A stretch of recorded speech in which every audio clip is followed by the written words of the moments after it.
Hello बच्चों, मैं doctor Sunita Nandal कक्षा 11th के लिए काव्य खंड में कविता है वे आँखें, कवि हैं सुमित्रा नंदन पंत। इसके अभ्यास के प्रश्नोत्तर लेकर आई हूँ। देखिएगा, अंधकार की गुहा सरीखी उन आँखों से डरता है मन। कविता की पंक्ति है, अंधकार की गुहा सरीखी उन आँखों से डरता है मन। इन पंक्तियों से संबंधित कुछ प्रश्न हैं, एक एक प्रश्न को पढ़ेंगे। आमतौर पर हमें डर किन बातों से लगता है? आमतौर पर हमें डर किन बातों से लगता है?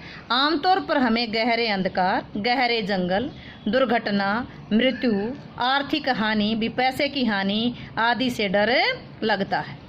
अगला है, उन आँखों से किसकी ओर संकेत किया गया है?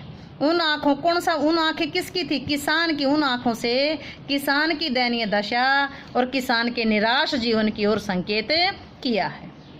अगला है, कवि को उन आँखों से डर क्यों लगता है? कवि को उन आँखों से डर इसलिए लगता है क्योंकि किसान के हृदय में पीड़ा, निराशा और सूनापन आदि व्याप्त है। डरते हुए भी कवि ने उस किसान की आँखों की पीड़ा का वर्णन क्यों किया है? निश्चय ही किसान की आंखों को देख करके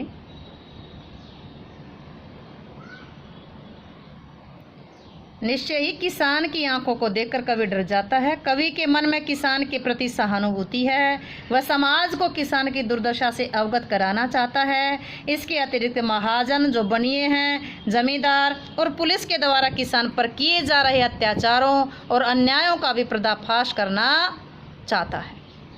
यदि कवि इन आँखों से नहीं डरता तो तब भी क्या वो कविता लिखता? यदि कवि को किसान की आंखों को देखकर डर ना लगता तो किसान के दुख दर्द को नहीं पहचान पाता, ना ही अथवा उसे अनुभव नहीं कर पाता कि किसान का दर्द क्या है। ऐसी स्थिति में कवि कविता नहीं लिख पाता। अगला प्रश्न है, कविता में किसान की पीड़ा के लिए किन्हें जिम्मेदार बताया गया है? कविता में किसान की पीड़ा के लिए महाजन, हमने पहले भी पढ़ाया, महाजन, जमींदार, क्रूर कोतवाल, जमींदार, पुलिस आदि को इसका जिम्मेदार बताया है। जमींदार ने किसान को उसके खेतों से बेदखल करवा दिया। महाजन ने ऋण और ब्याज को वसूल करने के लिए एक ब्याज की एक कौड़ी भी नहीं छोड़ी। किसान का घर, बैल, गाय सब नीलाम करवा दिया। जमींदार के कारिंदों ने उसके बेटे को पीट पीट कर लाठियों से मार डाला। गरीब किसान की पत्नी दवा दारू के अभाव में दम तोड़ गई। उसके साथ छोटी सी दूधमयी बच्ची भी मर गई। कोतवाल ने बेटे की बहू पर बुरी नजर रखी और वो बेचारी कुएं में खुद डूब करके मर गई। तो स्पष्ट है कि जमींदार, महाजन, पुलिस किसान के पीड़ित जीवन के लिए जिम्मेदार है। पिछले सुख की स्मृति आंखों में क्षण भर एक चमक है लाती। इसमें किसान के किन पिछले सुखों की ओर संकेत किया गया है? अतीत काल में किसान स्वतंत्र जीवन व्यतीत करता था। किसान के खेतों में फसलें लहलहाती थी। किसान अपनी फसलों को देखकर खुश होता था। उसके पास अपने खेत थे, इससे उसके मन में गर्व रहता था। उसका जवान बेटा था, उसका अपना भरा पूरा परिवार था, बैल थे, दूध देने वाली गाय थी। कालांतर में किसान का घर, परिवार एक एक करके सब चले गए। घर नीलाम हो गया। पत्नी दवा दारू के अभाव में चल बसी। दूधमयी बच्ची बिना देख रेख के चल बसी। पुत्र वधू पर जब कोतवाल ने बुरी नज़र डाली तो बेचारी कुएं में डूबकर मर गई। ऐसे दुख के समय में भी सुखी जीवन की याद से उसकी आंखों में पल भर के लिए चमक आ जाती थी। नेक्स्ट, संदर्भ सहित आशय स्पष्ट कीजिए। संदर्भ होता है के बारे में, किसके बारे में आया है। उजरी उसके सिवा किसे कब पास दुहाने आने देती। कविता की प्रस्तुत पंक्ति के माध्यम से कवि ने सफ़ेद रंग की गाय के प्रति स्नेह को प्रकट किया है। किसान के पास एक सफ़ेद रंग की दूध देने वाली गाय थी जिसकी वो खूब सेवा करता था। गाय भी किसान को ही दूध निकालने देती थी और किसी को पास फटकने नहीं देती थी। किसान मन ही मन उस गाय को याद करता है जिसे शोषक महाजन ने कर्ज न चुकाए जाने के कारण किसान से उस गाय को छीन लिया था। अगला है, घर में विधवा रही पतोहू लक्ष्मी थी यद्यपि पति खातिन।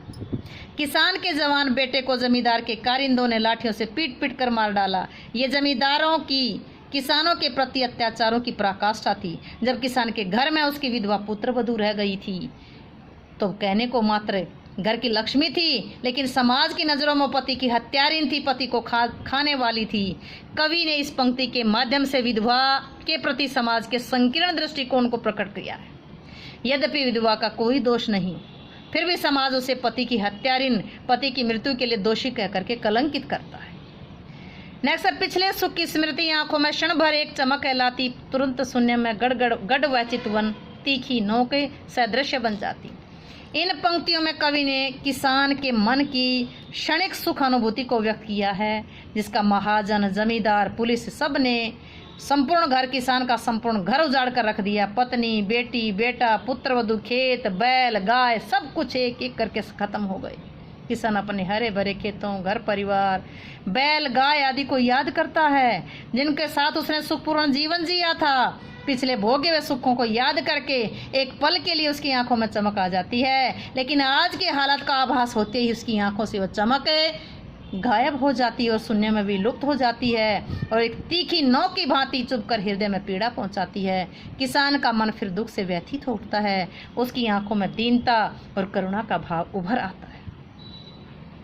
अगला प्रश्न देखिएगा, घर में विधवा रही पतोहू, खैर पैर की जूती जोरू, एक न सही दूजी आती। इन पंक्तियों को ध्यान में रखते हुए वर्तमान समाज में स्त्री विषय पर एक लेख लिखें, एक निबंध लिखें। मतलब आज समाज में, वर्तमान समाज में नारी की स्थिति विषय ये भी हो सकता है।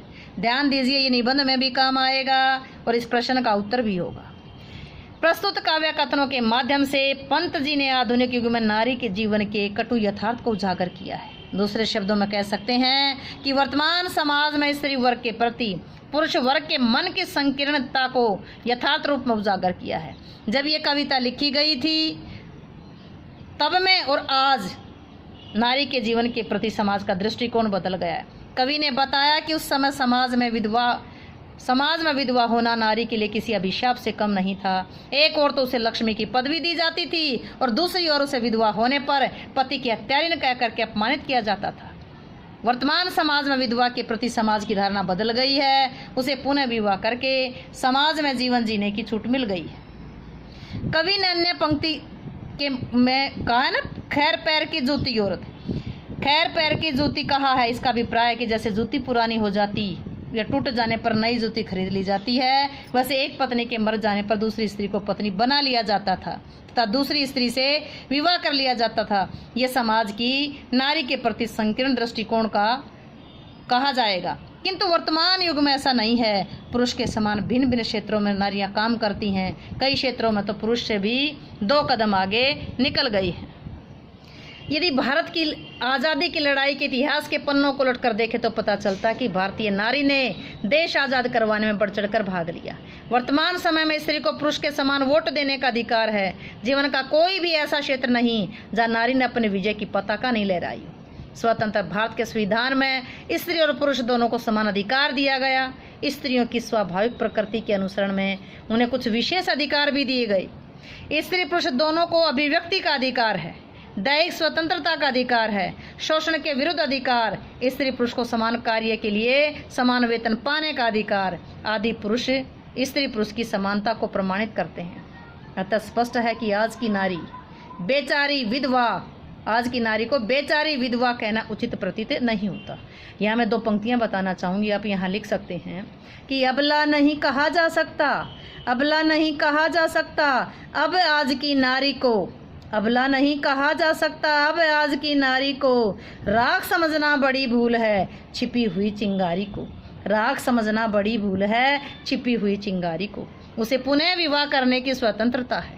उसे पैर की जूती कहकर अपमानित नहीं किया जा सकता, क्योंकि वह स्वयं शिक्षित होकर के स्वावलंबी बन रही है। उसकी इच्छा के विरुद्ध उससे कोई जबरन विवाह नहीं कर सकता। यह सब तथ्य वर्तमान समाज में स्त्री की स्थिति को व्यक्त करते हैं तथा समाज के नारी जाति के प्रति बदले हुए दृष्टिकोण को भी दर्शाते हैं। उम्मीद है कि ये प्रश्नोत्तर समझ आए होंगे। अगर वीडियो अच्छी लगी हो, समझ आई हो तो वीडियो को लाइक करें, शेयर करें, चैनल को सब्सक्राइब करना ना भूलें।